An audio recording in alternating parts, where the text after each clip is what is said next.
À Versailles, au cœur du royaume de France, Louis, 14e du nom dans la famille des Bourbons, se meurt. Au matin du 1er septembre, dans sa 78e année, le roi Soleil quitte la vie et abandonne son royaume.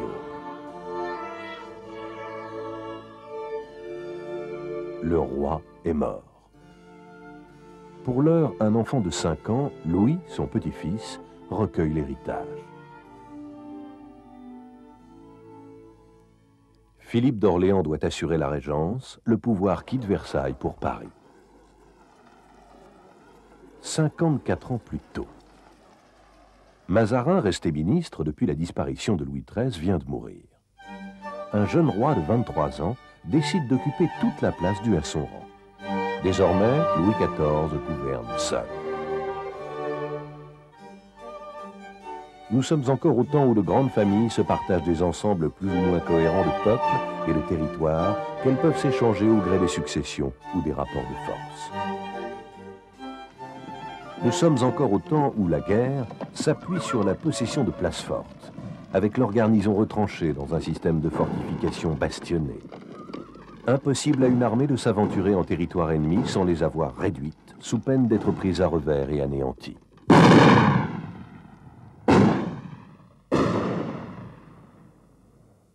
Le roi dispose d'un génial architecte militaire, Vauban.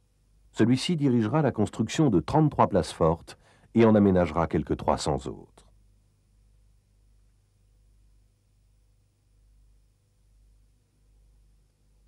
Nous sommes encore au temps où n'existe pas de véritable armée permanente. On recourt à des mercenaires et à des capitaines chargés de constituer leur régiment par les moyens qui leur semblent bons.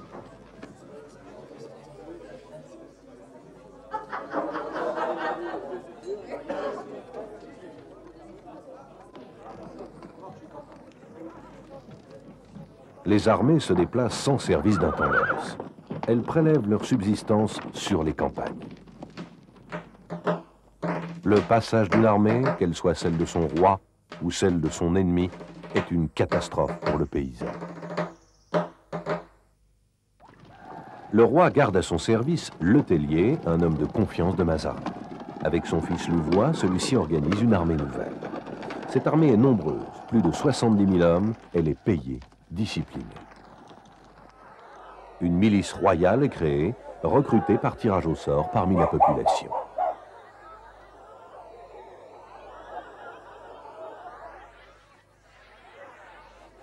Nous sommes encore au temps où le royaume de France, fort d'une population de 20 millions d'âmes, est le plus peuplé d'Europe. Un climat favorable à l'agriculture céréalière autorise une nourriture frustre, mais suffisante.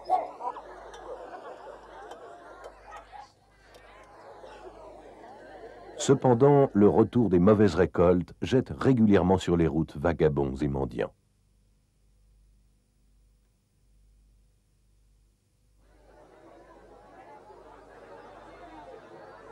Le royaume est animé du labeur acharné des milliers de ses sujets qui multiplient les activités.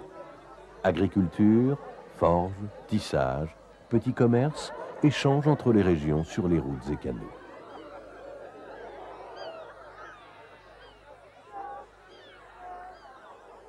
L'insuffisance des industries reste criante face à la concurrence anglaise et hollandaise.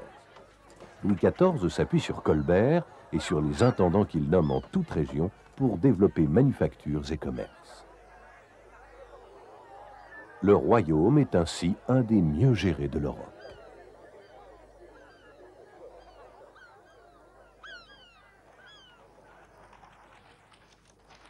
Richesse et puissance flattent l'orgueil du roi et le convainquent d'affirmer la suprématie de sa personne et de son royaume. Les dernières guerres ont été menées sous l'autorité du ministre Mazarin. Le royaume a acquis les droits sur l'Alsace que possédait l'empereur du Saint-Empire, issu des Habsbourg d'Autriche. Il a conquis le Roussillon au sud et l'Artois au nord, cédé par les Habsbourg d'Espagne. Mais la puissance de la famille des Habsbourg, vieux cauchemar du royaume, reste grande. À la branche espagnole, l'Espagne, son empire et les possessions d'Europe. Pays-Bas, Franche-Comté, Milanais, Sardaigne, Naples et Sicile.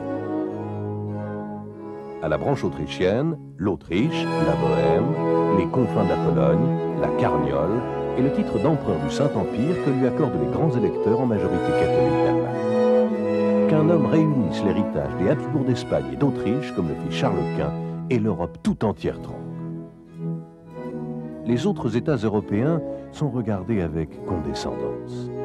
Le Brandebourg-Prusse, aux mains des Hohenzollern et le royaume de Suède, peuvent fédérer les intérêts de la réforme protestante et affaiblir ainsi l'Autriche des Habsbourg, champion de la contre-réforme.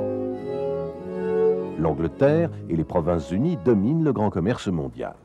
Ils craignent de voir une grande puissance émerger sur le continent européen et s'opposent aux ambitions du royaume.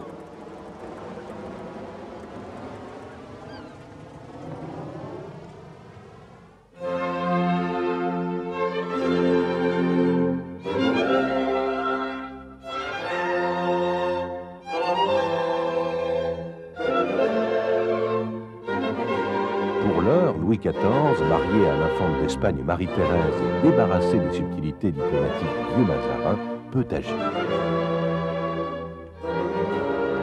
Un roi sûr de lui décide alors d'imposer au monde une certaine idée de son royaume. Louis XIV se lance dans une guerre facile et rapide contre le royaume d'Espagne pour affirmer les droits nés de son mariage.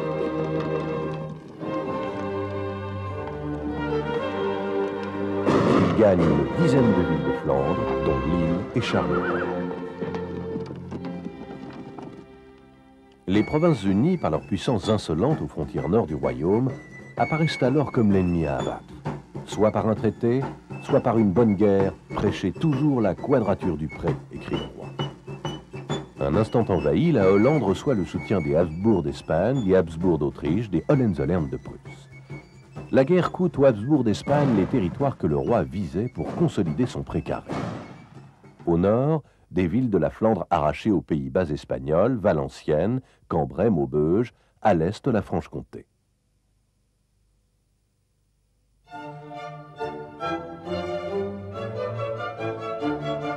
Le roi a 42 ans.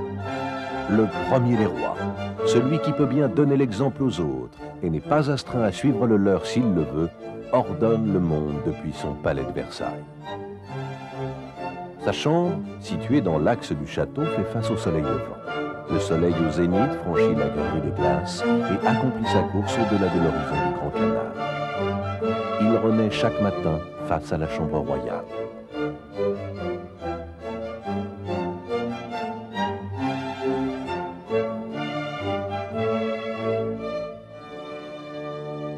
Le roi Soleil peut se permettre d'annexer en pleine paix des domaines qui fortifient son précaré. Montbéliard, Sarre-Louis, une partie du Luxembourg et Strasbourg. Il ne voit pas le changement des rapports de force. En 1683, les Habsbourg se libèrent des pressions turques. En 1685, les puissances protestantes s'indignent de la révocation de l'édit de Nantes qui conduit à l'exil des milliers de protestants français.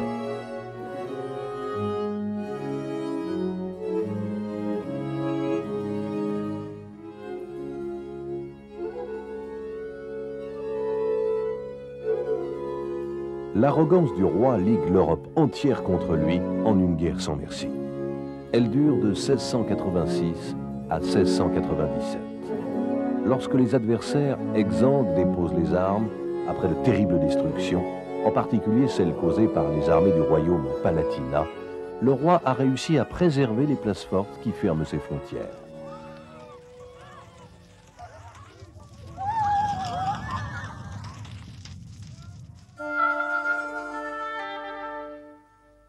Un roi vieillissant assume l'aventure espagnole. Charles II d'Espagne vient de mourir.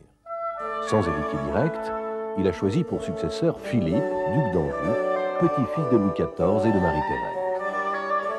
Il n'a pas retenu Charles, fils cadet de l'empereur Léopold II et de Marguerite-Thérèse. L'héritage a échappé aux Habsbourg d'Autriche. Mais pour l'Europe, l'union possible des couronnes de France et d'Espagne représente une menace inadmissible, c'est la guerre. Les intempéries ajoutent à la misère des peuples, pillages, famine, épidémies.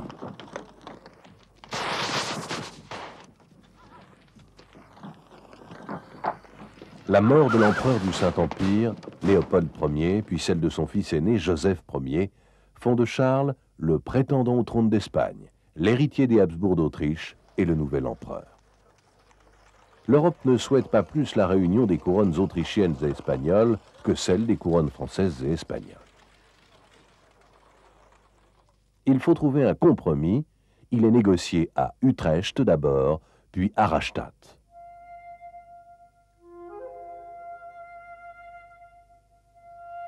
Les Bourbons, dans leur branche cadette, gardent le trône d'Espagne, mais ils renoncent au trône de France.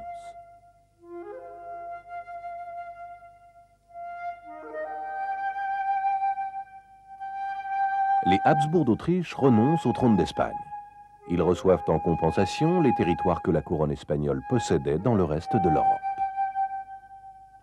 Les Bourbons de France conservent l'essentiel de leur place forte, mais ils doivent démanteler celle de Dunkerque, considérée comme menaçante par les Anglais, et renoncer au commerce dans la baie d'Hudson, à l'Acadie et à Terre-Neuve, portes atlantiques du Canada.